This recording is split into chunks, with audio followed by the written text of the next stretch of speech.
Hey everyone, great to see you today. I'm really excited to cover this content and these topics that are going to help you become a better worship piano player for your local church or your traveling praise team or your large scale worship band, whatever it is. These are some concepts that have been helpful to me over the last couple years as I've grown as a piano player and a musician. And if you're not a piano player and you're just kind of checking this out, these are concepts that you might be able to apply in different areas of your musical journey as well. So with that said, let's get started. So the first thing that I want to talk about are chord inversions. Now, this is a music theory term that means to just stack the notes in a chord in different ways. So a normal or root position chord stack for a C chord is C, E, and G. All right, very simple, very basic. So when you do a chord inversion, you're just taking the bottom note and moving it to the top of the chord stack. So the first chord inversion that we would have is if we take C and move it to the top. So instead of C, E, G, now we have E, G, C. Same notes, same chord, different order. And then we have our second chord inversion, which is where we take the bottom note, which is now E, and move it to the top. So now you have a G, C, E to spell your C chord. And that's called a second inversion. So these are, they sound cool in theory and things to know of how you spell different chords and their different inversions. But the question is, number one, how do we practice this? The best way that I recommend practicing it is taking your time, going through each chord, going up and then back down, all inversion types. So it'd be like this: C, E, G, E, G, C, G, C, E. Then back down, E, G, C, C, E, G. Then you pick another chord and you do the same thing. So let's pick F. F, A, C. First inversion, move the F to the top, so now it's A, C, F. Second inversion, move the A to the top, and so now it's C, F, A. Then we go back down, so it's A, C, F, and then F, A, C. And so that is how you practice your chord inversions. So first pick a chord and get used to all its different inversions. So let's go through a chord pattern now, C, F, and G, using those inversions and seeing how we can be more economical with our chord movement within our fingers. So let's do all root inversion first. Okay, C, F, G, back to C. All right, whole lot of movement. Let's do first inversion next. C, F, G, back to C. All right, now let's do our second inversion. Starting our G in the bottom, G. Now we'll do F. Now we'll do G, back to C. Added the seventh in there. Sounds really weird ending on that. There we go. There's some resolution. All right, so if you go through very slowly and watch your hands and start to see where these chord inversions lie, you can see some opportunity to mix and match. So just knowing right off the bat, I play with a lot of first inversion in my right hand while still doing the root in my left hand, so I don't have to move as much. So what that looks like is C in the root, the F in the left hand for the bass, but then I do a first inversion F. So now it's F, A, C, F. So my right hand is just playing that first inversion chord. And I like this because it adds a lot more warmth in how the harmonies sound together versus up here where it's a little more stretched on the uppers, or even still really stretched. And so then to move the G, I just move every finger up a note within the key. So now I'm still playing a G first inversion in this right hand. So if I keep my left arm back here and then use my right hand to play these chords, you can hear the inversions better. C, F first inversion, G first inversion, back to C.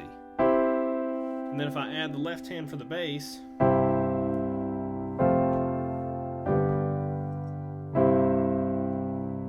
so that's how inversions can help you move a lot less, especially depending on how you play. Maybe you play with the chords in both hands, right? So then maybe I prefer a second inversion up to F, because that's a whole lot less movement. And then I second inversion G, and then back to C in the root. And that's a whole lot less movement in my fingers than if I'm doing, right? It's all about being efficient and economical with how you're playing. It's going to help with long services. It's going to help reduce fatigue. It's going to help prevent any finger cramping that might happen. And sometimes we get so used to playing harder and in ways that aren't as efficient that our bodies get used to that. But when we scale back and do things with a greater level of efficiency, then we come to be more relaxed and not have as many cramps. I know there are times when I've had long services where even playing at levels of efficiency like I do now, I'll still get cramps in my wrist because of just how long things are going. And so it's good to make ourselves as efficient with all this as possible, so that way we can have the best endurance, the best sound, and really the more knowledge to play this. Like, again, like I said, I like this first inversion just because the warmth, right? And kind of going outside of this, I even will sneak in like the ninth on top of this chord here. So F, G, A, C. I'll play both at the same time. It's in a later video. But just experimenting with this concept of inversions and root positions and figuring out how you prefer to play on this instrument. All right, so the next concept that we want to talk about is practicing with a metronome. This can be sometimes frustrating or boring, but it's going to keep you really honest. It's going to make you more in sync with the drummer or the percussionist and the rest of the band as well.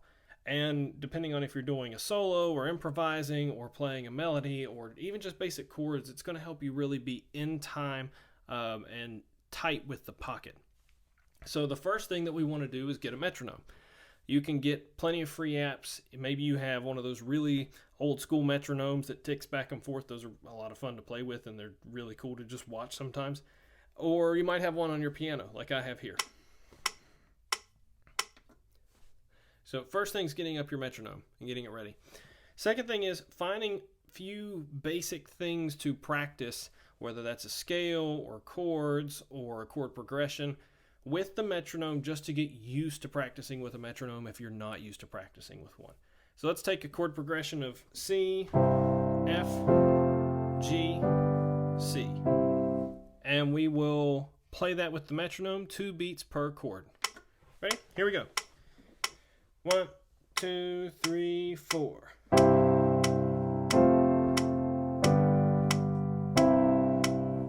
That simple. And you repeat that for a while until you feel really locked in with the time of the metronome. Then you can take some of the other things, like we talked about, this chord inversion exercises, and you can put those behind a metronome. So we'll do 2 beats per chord inversion. 2, 3, 4. 1, 2, 3, 4. 1, 2, 3, 4. 1, 2, 3, 4. Off. Okay?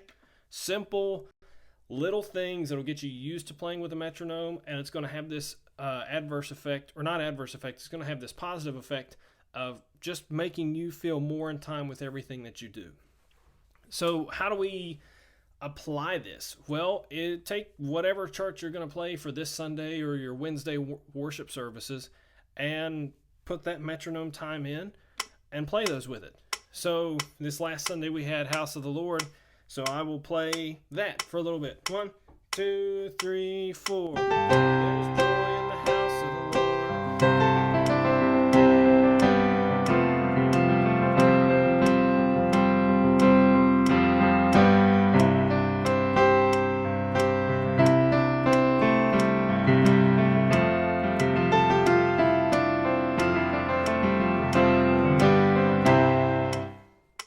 I rushed a little bit in there. Maybe some didn't tell, but I could tell. I felt myself rushing some of the fills that I did and wanted to correct myself but the metronome was there to help me fall in with time.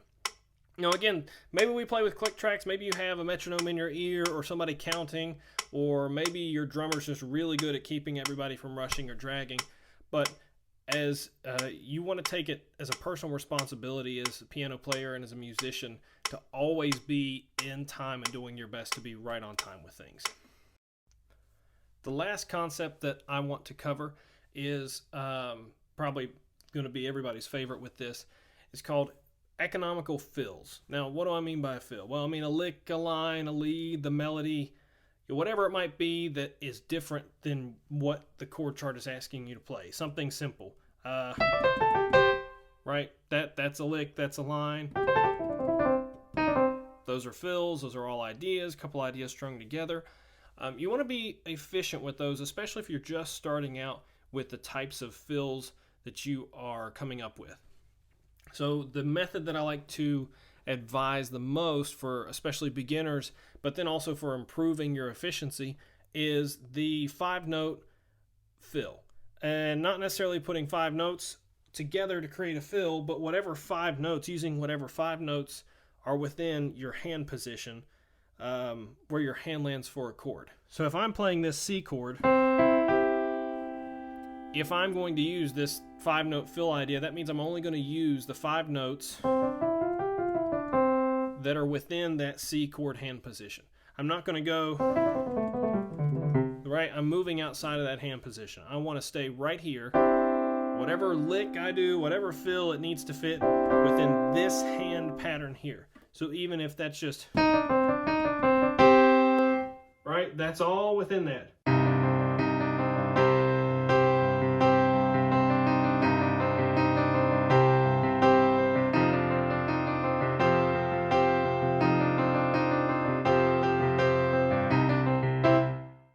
A little more bluesy than most people might take, but that's the general idea of it's all staying right here. Now I change chords, and so that's one method that we can actually use to practice some of these. Come up with a lick, right? I'll make it major for those who don't like being bluesy over worship tunes, or worship charts I should say, but I'll make it major. Right, that's the line I've come up with. And so now I want to apply that over, again, House of the Lord. One, let's hear. Throw a metronome on. Look at that. Applying metronome everywhere. 1, 2, 3, 4.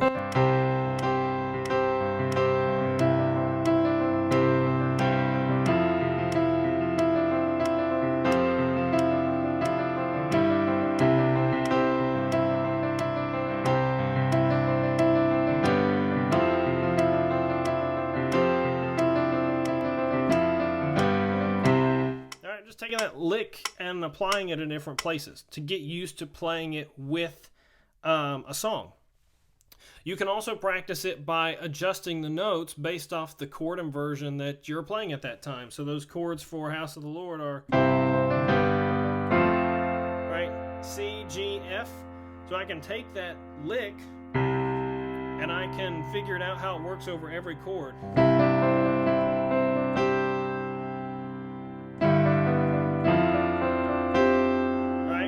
Sounds cool, some of those chord extensions, if I keep that over F, but if I want to be more absolute about being with those chord tones, then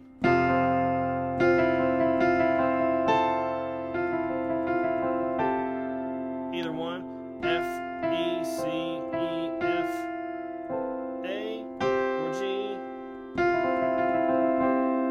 kind of like the A. Okay, you're taking those licks and you're figuring them out, and some of you are probably thinking, whoa, cool, I like that lick you're doing. What is it? Or is there a list that you can give me? And the answer is I'm not going to tell you. Because if you want to learn that lick, then sit down at the piano and figure it out, because it's going to stick with you so much more if you figure it out and you hear it both up here and at your ear. And because you're going to hear it in the middle of a service. You're going to hear it better in the practice session subconsciously. And you're just going to have a better time of playing that lick and remembering it and keeping it all there together. So figure out licks on your own, listen to stuff other people have played, come up with your own. That's what I did for this lick right now. I just started playing stuff and something sounded good. I kind of worked it out to what I was hearing, and there it is. There's a line that I can now use anytime I'm playing something in the key of C, and I can go learn it in all the other keys and use it in those other keys. And so it's something worth definitely you carving away, play right notes, wrong notes, ugly notes, bad notes, whatever it is, and figure out the stuff that you like to hear and you like to play. I recommend that for figuring out what these licks and lines are supposed to be. So how do we now apply this? Well, we can take it and work it out, right?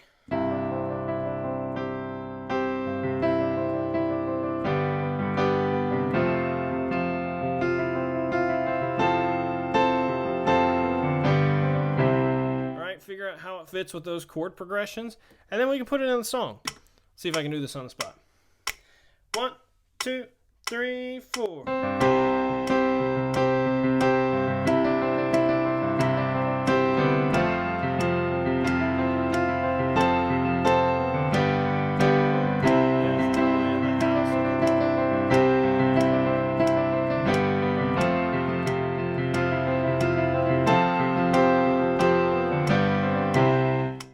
Sometimes you want to play it a lot.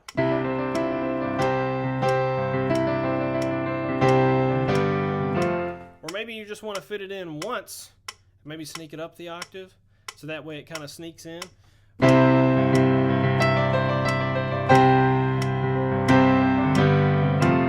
Because of how the song is written. There's that space. There's joy in the house of the Lord. Space. There's joy in the house of the Lord today. We won't be silent. You've got those breaks in there where you can fit these licks in. We won't be silent. Right? Find those spaces and those places that really accent what the vocal team's doing, what the worship team is doing.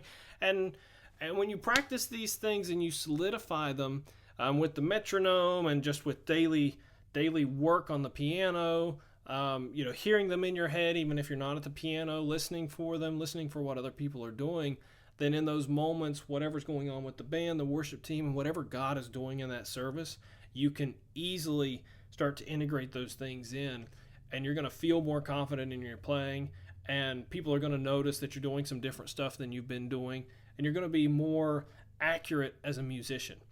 All right? All right, awesome. I hope these concepts were helpful to you. I hope you can take them away and practice and feel like you're making strides as a musician, as a piano player, as a member of your worship team or your praise band, or at your local church, doing what you can to improve these talents God has given you and continue to glorify Him in all that you do musically. If you like this content, subscribe and like this video so that way I know that you guys want more content like this. Stuff about the piano and integrating it in church. Or if you have ideas about some stuff you'd like to see, drop a comment below. If you need some clarity on one of these concepts because maybe it was just a little more dense than what you were hoping for or expected, then let me know in the comments, and again, I'll reply there. Maybe post a more in-depth video about one of these things, maybe something that's a lot more close up on the hands with a bunch of theory sheets all around. You guys let me know what you like and don't like, and I'll make sure to keep creating that content for you. So again, if you like this, like and subscribe. Let me know down below, and everyone have a great day.